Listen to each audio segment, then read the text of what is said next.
Were you surprised by Paddy's game plan? I didn't understand his game plan even. He wanted to box with Gaethje, but he couldn't wrestle him, he couldn't box him. He just a little bit young and he has a better chin. But he's a trash can.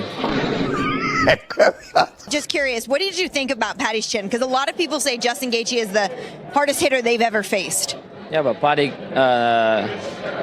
got knocked out like 15, 20 times. Yeah, Justin was like 3 or 4 years ago, he was different. Now it's like he's getting old and it's last a couple fights he got. I just felt like I did enough. I just felt like I did enough to get the job done. Paddy is getting the beat out of him right now. It looks like, Jesus, this might not end well. I saw what happened, and I won't let it slide. It's not the first time Justin will do such cheap tricks with poking eyes like those. His fight against Paddy will be his last aim.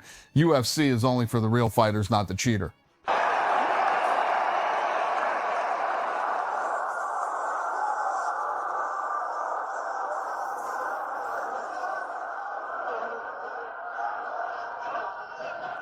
Do not get knocked. That Scouser does not get knocked out. My God. It was almost like he understood the assignment. We're on Paramount. There's a new network. There are going to be new fans. We need to introduce them to what the UFC is. I think after watching that, everybody that was tuned in are going to be lifelong fans of the UFC. Because on the special nights, there is not a sport in the world that can compare to the UFC, and tonight we have one of those special nights.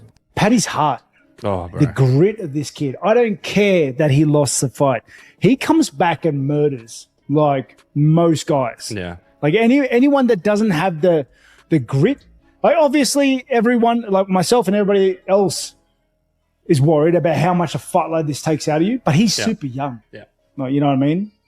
I think he's young enough to bounce back from a fight like this and to turn it into a superpower moving forward. Because not many people survive Gaethje the way he does, the way he did, or like have moments of greatness late in the fight after taking the hits that he took. With the dust settled on the Pimblett versus Gaethje showdown, fans instantly started debating whether reality matched their expectations. Some analysts believed Pimblett's relentless chaos would steamroll everything in its path, while others backed Gaethje's calculated striking and measured approach. This split in predictions made the post-fight discussions even more intense than the actual bout. In the UFC, you were saying stuff like, well, his entrance is good and it's all well and good to get the fans, but he needs to be able to fight. Obviously, we've seen him have great wins before, but to show the durability he had in that fight tonight, do you feel like even though he lost, he will be considered one of the best in that division moving forward? No doubt about it. I mean, he was the favorite tonight. I think that's what fucked him. Every other one, he's the underdog, and everybody thinks he's going to lose. Tonight, he's the favorite. I don't think that his game plan was the greatest. Obviously, tonight he showed he is tough, he is durable, and almost impossible. I mean, especially against Gaethje. And you're eating those punches from him. You know, it's one thing to say, listen, I'm going to come out. I believe in, say, you know what? It's the third round. I got 2 rounds left. I might want to try to take him down and submit him here. Long before they stepped into the octagon, Tim Welch broke down how Justin Gaethje built his game plan around early damage accumulation. He explained those calf kicks weren't just individual strikes, but strategic investments that gradually compromised how opponents balanced themselves and moved around the cage. Each kick was setting up more devastating hand strikes as the fight progressed. Congrats to Justin Gaethje. What an unbelievable performance. Paddy the Paddy, oh my God, he impressed the hell out of me. Incredible. He'll learn from that, but I tell you what, he's got what you can't teach. Heart, grit, determination, all that shit. Yeah, he can make tweaks. You can put the chin down, you can lift the hands up. What he showed tonight is that he is legit. The man is real, and that's for damn sure. He's at the hospital right now. He'll be fine. They're just checking him out. Gotta say though, well done, Justin Gaethje. He was the... Tim Welch pointed out something crucial about Paddy Pimblett's biggest vulnerability. The most dangerous situations for Pimblett happened right when he was attacking. Every charging flurry that Paddy launched left his chin exposed during exchanges. And Tim saw this as Justin Gaethje's golden opportunity for a perfectly timed counter that could shut the lights off immediately. Grappling. He's a very, very good at grappling. And I felt that he deviated from the game plan, meaning that if I was in his corner, you're going to move. One, he's got to keep his hands up here. I like the traditional look where you can move, you can elbow, you can throw your right hand, right, left, high kick, push kick. You're just way more, this is standard. This is like the best option. But I still feel like he deviated from the game plan where I think he felt that he was going to be able to knock out Justin Gaethje. And I just don't think Paddy Pimblett has that torque. Not saying he can't do it. I just don't think he has the torque to knock out a guy like Justin Gaethje, who's been in wars with guys like Dustin Poirier, Max Holloway. Max Holloway's knocked him out. He's knocked out Dustin Poirier. He's been in wars with Eddie Alvarez. He's just been in a lot of wars on the feet. But when you look at some of the things that, Khabib did to Justin Gaethje, he made it look easy. He took him down, past his guard, mounted him. What made Tim's analysis so interesting was his refusal to oversimplify this as just striker against grappler. He stressed that extended fights inevitably break down into wild scrambling sequences, and those chaotic moments have always been where Pimblett thrives. What appears dangerous for him on the feet quickly transforms into exhausting ground battles that wear down his opponents, both mentally and physically. The technical aspect to this entire game plan, okay? Gaethje was going to pressure fight him, walking down, guns blazing, turn it into a dogfight, and hopefully he outlasts Paddy, okay? This whole game plan is banking on the fact that he knows he can take more, he can deal more, and he can capitalize on it later in the fight. Okay, because and to be fair, he's got legs to walk with that because he's done it time and time again. And round 3, we saw him be like, okay, I'm gonna take this round off. I'm gonna back up a little bit. Dude, I'm gonna stay at mid range. I'm not gonna walk you down and just let you come back a little bit, try to build some energy. Right? And everyone was worried. Like honestly, I saw like a glint of disinterest from Gaethje. You know what I mean? Like, I don't know. It was weird. But then round 4 just puts his foot back on the pedal, maybe knowing he's got 2 rounds left. Bar fight Gaethje. It was Gaethje of old. It was so. This led Tim Welch to call the fight incredibly close, acknowledging that one clean connection could instantly change everything. Still, he leaned slightly toward Pimblett overall, figuring that through enough unpredictable scenarios, Pimblett would discover his winning formula more frequently, despite none of those routes feeling guaranteed or easy.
Doctor's right. Scousers do not get knocked. That Scouser does not get knocked out. I'm a Scouser.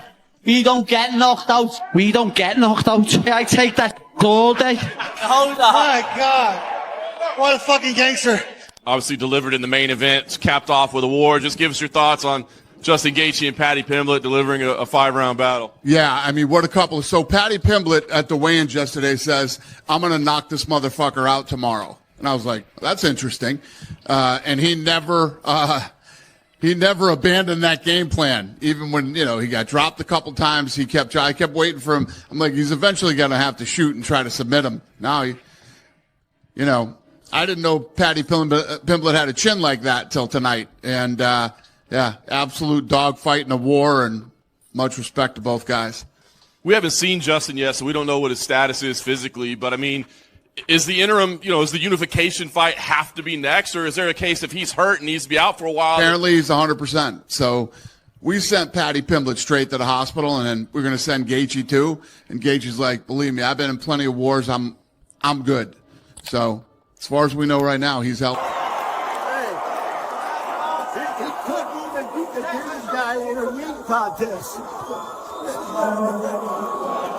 Teddy Atlas brought a different perspective by emphasizing control over pure aggression. He outlined how Justin Gaethje needed to box with intelligence, constantly moving at angles and staying mobile instead of planting himself directly in Pimblett's path. He also gave credit to how much Pimblett had developed recently. Do it to Michael Chandler. He's taken on the highlight Justin Gaethje. 26 wins, 5 losses, 20 KOs. The dude fucking KOs people. Early on, he'd calf kick the fuck out of people. He'd calf kick people where they couldn't take it anymore. He had many TKOs from calf kicks alone. The guy is just a dense fucking ball of muscle, built for fighting, 37 years old now. He's crumpled people with his left hook. He's crumpled people with his right hand. Paddy Pimblett is going to have to be very careful throwing his flurries on Justin Gaethje. Justin Gaethje will sit down and rip a left hook, or sit down, drop his head, and launch a right hand. That's Justin Gaethje's ways to win. He could KO Paddy. Teddy Atlas observed that Pimblett appeared physically stronger, more mentally composed, and more comfortable with his fighting identity. He highlighted genuine improvements in Pimblett's stand-up game, but cautioned that Pimblett's tendency to engage in unnecessary exchanges could prove costly against someone as devastating and patient as Justin Gaethje. I'd love to see fucking Justin Gaethje with the title around his waist. He earned it. Justin Gaethje's fought all these fucking monsters his whole goddamn career. Edson Barbosa, Donald Cerrone, Eddie Alvarez, Dustin Poirier, Khabib, Michael Chandler, Charles Oliveira, Fiziev twice, Dustin Poirier again, Max Holloway. Like, holy shit. He's fought the elite. So I'd love to see Justin Gaethje get it done. If I had to put, this is hard. If someone gave me $10,000 to bet with, and they said, hey, put it on who you think's going to win. God. I'm going to say 60-40. 60-40. 40% chance that Justin Gaethje knocks Paddy Pimblett out. Hits him on his chin. When Paddy Pimblett's flurrying, hits him right on his hits him right on the Scouser chin. Bunk. Gets dropped. 40% chance, I think. 60% chance this fight, Justin's not able to find him. It's a little bit, it's like a spastic, weird style. He's not able to find his chin. If Paddy Pimblett puts him on his back, it's going to be a long night for Justin Gaethje. Since young fighters often find extra gears in later rounds, Teddy favored Paddy Pimblett slightly. This wasn't about Justin Gaethje declining, but rather Pimblett seeming to have more adaptability during chaotic moments, even though every striking exchange remained genuinely dangerous for him. Younger, will youth be served with Pimblett? Maybe. Gaethje, experience, good striker. He's well-rounded everywhere, but he's got to use the assets of a smaller guy. We've seen it, where you got to box, you got to use your legs, you got to set traps. He's got the capability of doing that. Outmaneuver, outflank Pimblett. Pimblett, let me tell you, he has improved a lot over the last 2 years. He really has, bud. He has gotten better. he's got more. You could see he's come into his own. Confidence-wise, physically, he's in great shape. They usually all are. But he's improved. His striking has improved. He's a good wrestler, grappler. But he loves to strike. That's what's going to make this fight really interesting and good. They're both going to strike. I mean, for the most part, they're both going to strike.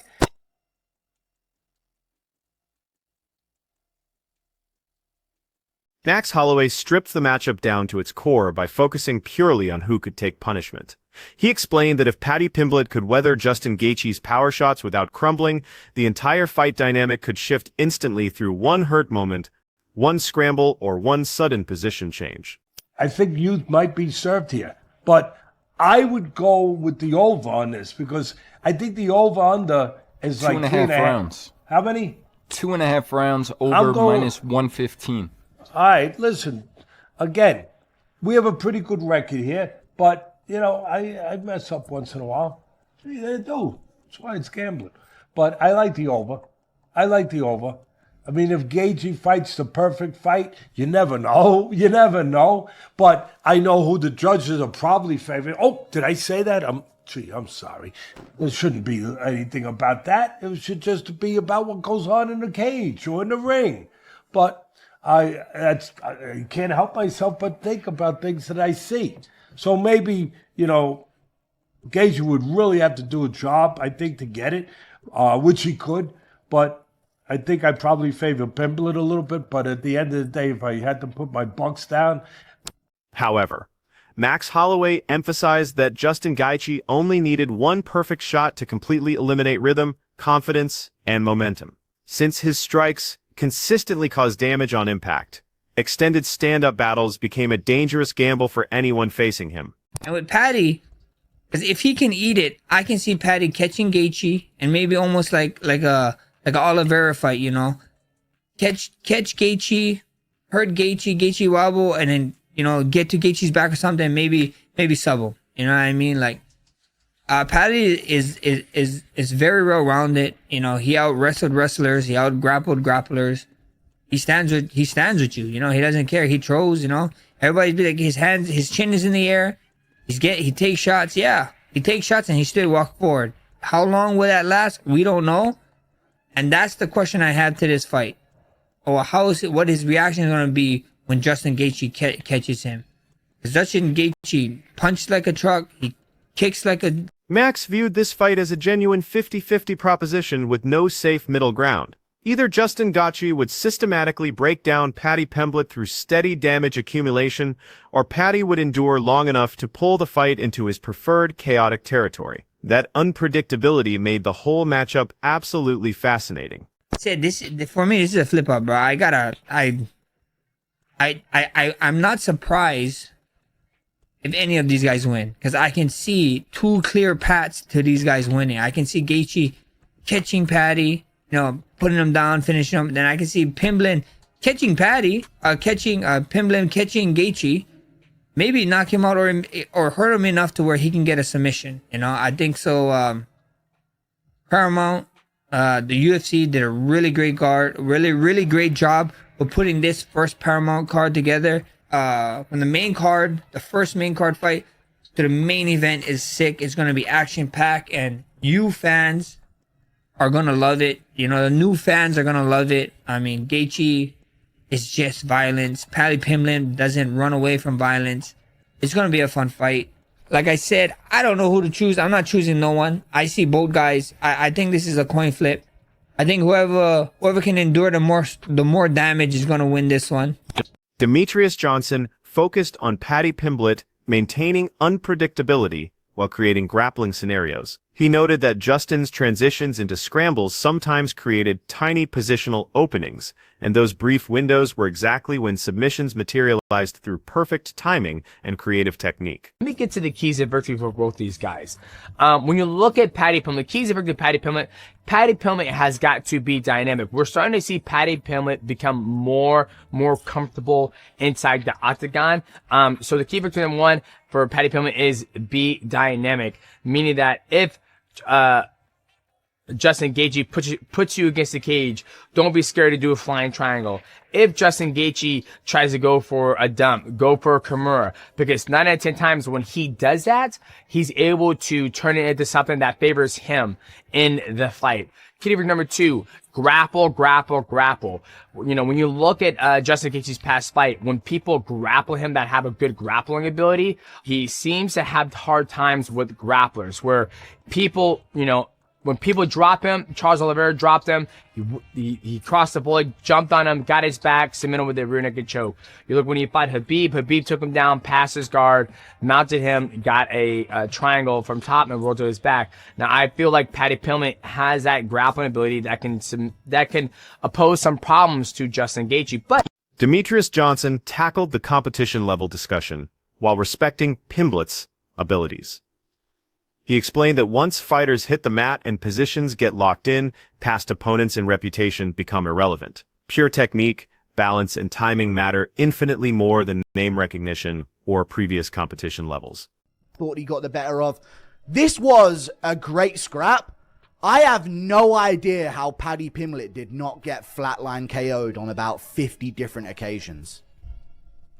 If he lost, yes, he did lose, and if he lost any stock from this, the one saving grace is that he's been saying for a long time, we don't get knocked out, lad. And that would be the worst thing to happen to him. If he got KO'd in one of these fights badly, that would just be his ridicule forever. What happened to Scousers don't get knocked out, and it would just be images of Paddy Pimblett out cold. I have no idea how he didn't get flatlined in this fight. Justin Gaethje was cracking him with so many overhand rights. And the worst part was, it's not even like you were understanding why he took the shot so well. Oh, he was rolling with that one. Oh, he tucked into that one a little bit. He saw it coming. I could see the shots coming. I was wincing while Gaethje was loading up because you could see Pimblett leaving exchanges with his chin up in the air and just getting his whole jaw span. And somehow he's still in the fight and throwing back. Absolutely crazy fight. Need to win, but I am going to bring up the fouls. Gaethje fought very fucking dirty in this fight. A lot of eye pokes, a groin shot as well. I think Paddy Pimblett had a groin shot that he landed too, but that was towards the end of the fight where it was just an absolute mess of a scrap between the two of them. But Gaethje landed some really, really bad eye pokes on him. But it doesn't matter because the result is the result. Pimblett gets beaten over. Given freshness and training camp advantages, Demetrius leaned toward Paddy Pimblett, believing his lighter fight schedule meant better recovery and sharper performance. Others shared this perspective, treating the bout as a test of improvement rather than pure skill, cautiously supporting Paddy while acknowledging the significant challenges ahead. Justin Big Rufus Gaethje puts on a very destructive performance against Paddy Pimblett. Kind of sloppy. Little bit of a street beefs masterclass, if that's the word that you want to use to describe these two. Just standing in the pocket, swinging, trading, falling all over each other. There was some goofy takedown attempts and scrambles. But what it came down to is, like I said in the prediction video, Paddy Pimblett at that long range was landing some nice calf kicks. His jab was working quite well against him. We knew that Justin Gaethje, when he defends, ducks down into strikes, and Paddy Pimblett was able to land some nice knees up the middle, some nice head kicks. There was a couple of fouls back and forth that we'll talk about in this fight as well, but mostly it came down to at range, Paddy Pimblett could do well, and he was kind of trying to force maybe a bad exchange out of Justin Gaethje where he could get some grappling going, but really didn't go for the takedowns in this fight. He's not really a guy that will shoot a takedown and wrestle. Taking his analysis further, some experts describe this as an absolutely wild collision between two completely different styles. Meanwhile, other respected voices, like experienced analysts, favor Justin Gaethje, citing his proven ability to defend common submission attempts, his preference for wearing down opponents through striking rather than grappling, and the historical advantage that extended stand-up exchanges gave to Justin's patience, power, and mental composure. But at the end of the day, like, watching this fight, you do kind of just have to laugh to yourself because they're fighting tooth and fucking nail. They're scrapping for the honor of getting slimed out by fucking Ilia Topuria. Like, we already knew that before this fight, but nothing in this fight has convinced me otherwise that Ilia does not KO both these guys in like 2 rounds flat. I know that's not a hot take or unpopular opinion, but Yeah, Justin Gaethje and Paddy Pimblett, they went out there, they had a crazy brawl. Ilya's probably going to get on. This was like two drunk dogs fighting for the bone. You know what I mean? That's how Ilya would describe it, but it was entertaining.